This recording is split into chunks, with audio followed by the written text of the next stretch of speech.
Good morning, y'all. What's going on? Once again, I'm back. Video 3. I hope everybody find himself in great spirit and enjoying their morning and enjoy your day.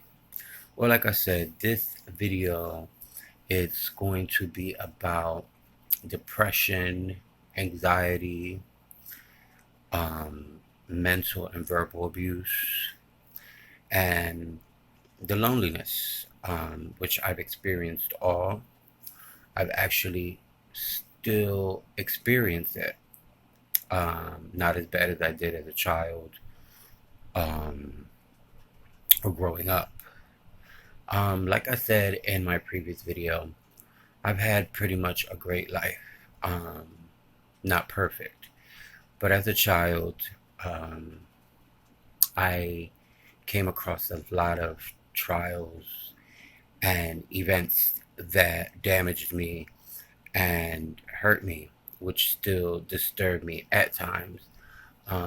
Being a young child, a little boy, growing up and seeing a person, a family member that you adore and love, be beat on, be verbally abused is a lot in itself. Me as a child, I had to experience that, which was so hurtful to see this special person in my life have to go through this. I'm grateful that this person no longer is going through these problems anymore. But because of her, is giving me the strength. I've learned how to overcome a lot of issues because seeing her go through this made me learn and understand a lot in life.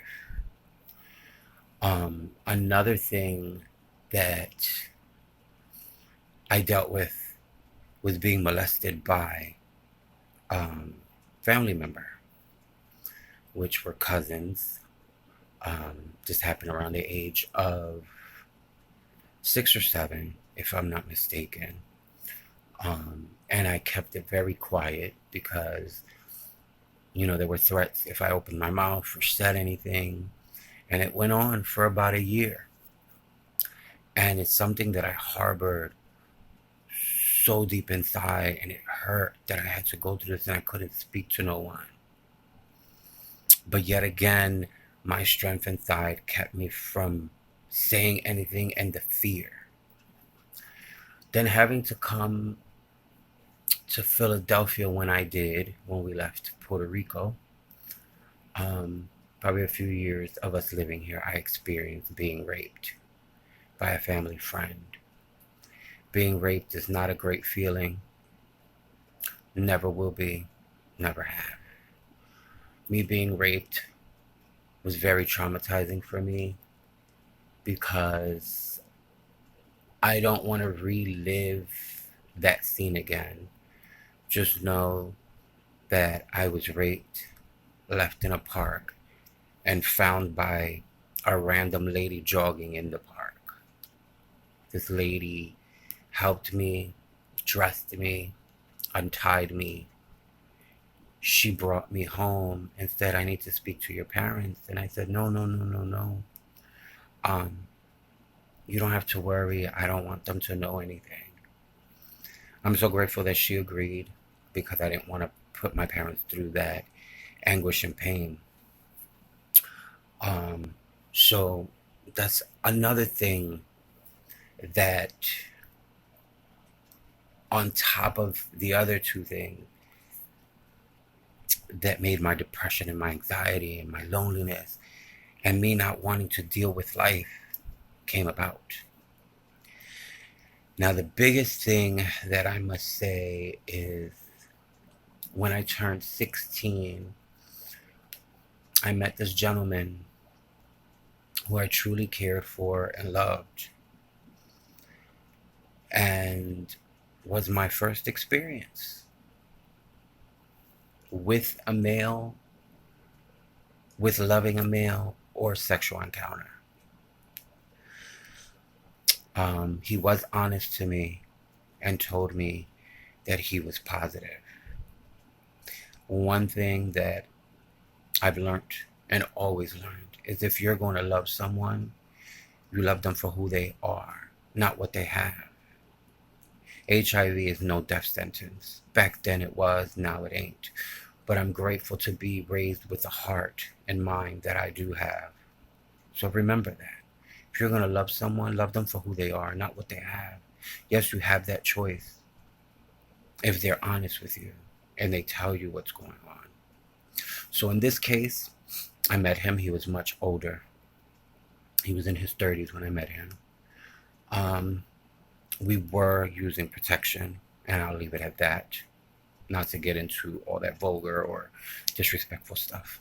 2 occasions, condoms broke. When I turned 17, I just went to a routine checkup, doctor's checkup. And I did my blood work. 2 weeks later, they called me and told me that I had to come in. And they needed to speak to me. My test came back up non-reactive reactive, which was they found something, but they're not sure. So once again, I had to get another blood test done. A week later, it was confirmed that I was positive, which made me feel like I had no other reason to live. My whole world shattered on me. I felt disgust. I felt like, how can someone do this to me? I was lost. I was 17 years old, my last year of high school. And to think that it's something that I had to tell my parents and my family. The harder part was having to tell them that I was gay, molested, raped, and positive all at once, because they didn't know none of these things till I came out the closet when I was 17. That right there really triggered my depression and my anxiety. You know what it is to have to hold all that pain, all the events and situations into the age of 17, and then find out that you're positive at a time where it was still an epidemic. I'm grateful to God that I am strong in that sense. So then comes the time that I had to come out the closet because I couldn't take it no more. I couldn't hide myself any longer.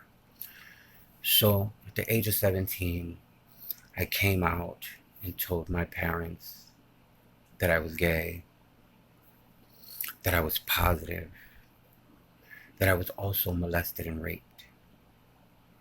To see my mother, pain in her eyes and her tears.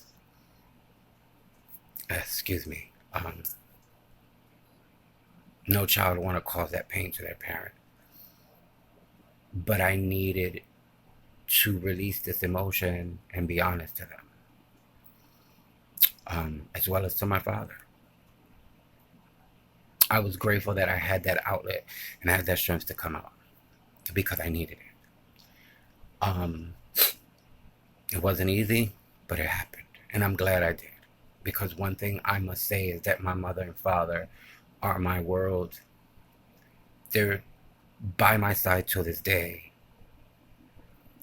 Sometimes they don't understand things, and parents will never understand their child in most cases. But one thing I can say is that my parents have always stood by my side, protect me when I've gotten sick, when I needed something. They're there, especially my mother, which I am so grateful of. So after that started a new chapter in my life because I was out, I was open. So it gave me a sense of relief. But then having to deal with the world.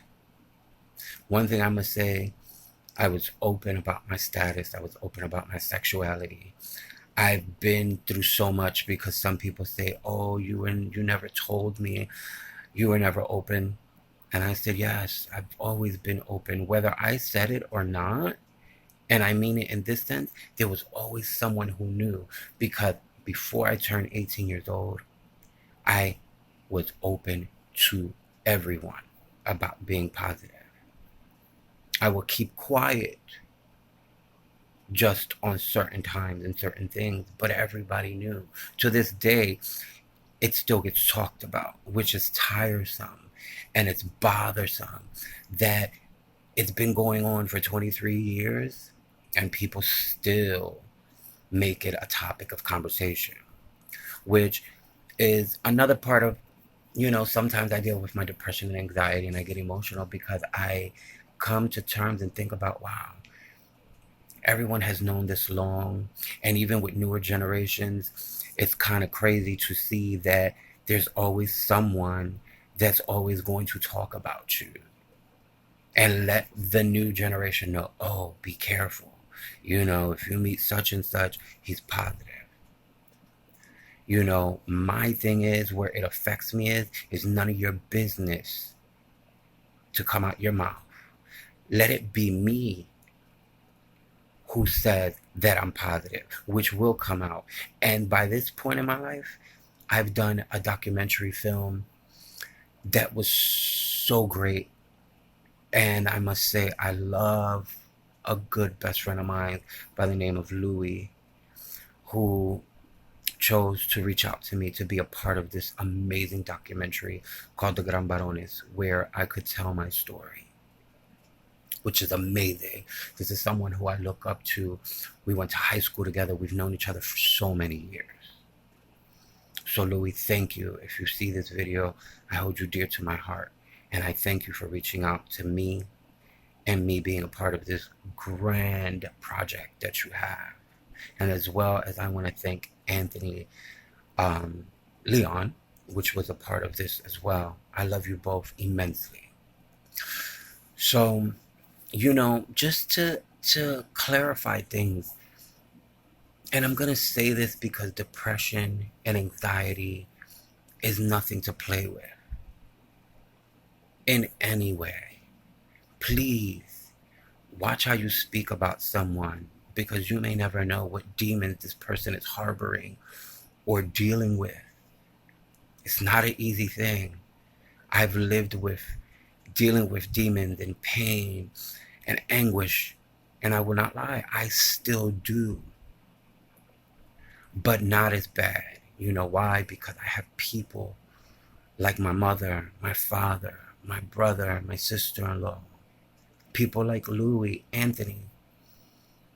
And one person I must mention is my son. I call him my son. He will forever be my son.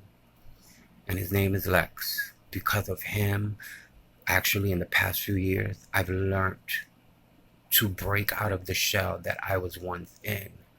I still cry at times. I still go through things. But the strength this young man has given me, unforgettable. So, with that being said, I will be back with a part 2 on speaking more on depression and anxiety. But I just wanted to give you a tad bit of where I've came from, how I've dealt with it. One thing I say, leave it in God's hands, pray, because he does listen and he does help you. Because I've been in my darkest days, in my darkest moments, but I pray to him and I think about life. Life is precious. Life is beautiful. There's so much more to live in life than to try to end your life or knock yourself down, which I know that feeling, which I experienced at times. But people like my family and friends, and to those who are watching this, supporters and people who admire me and look up to me and even just say a hello makes a difference. But with that, make sure you do that with everyone. Let's stop the bashing. Let's stop the talking. If you don't know someone's story, keep your mouth quiet. Words are very hurtful. Words can lead to something even worse. It can take a person to take their life. So please, Let's be kind to one another. Let's be genuine to one another. We may not have to like each other, but let's respect each other's space and each other's persona and each other's human self. With that being said, everyone, I love you guys. Like I always say, live, laugh, and love. Till my next video, I love you all.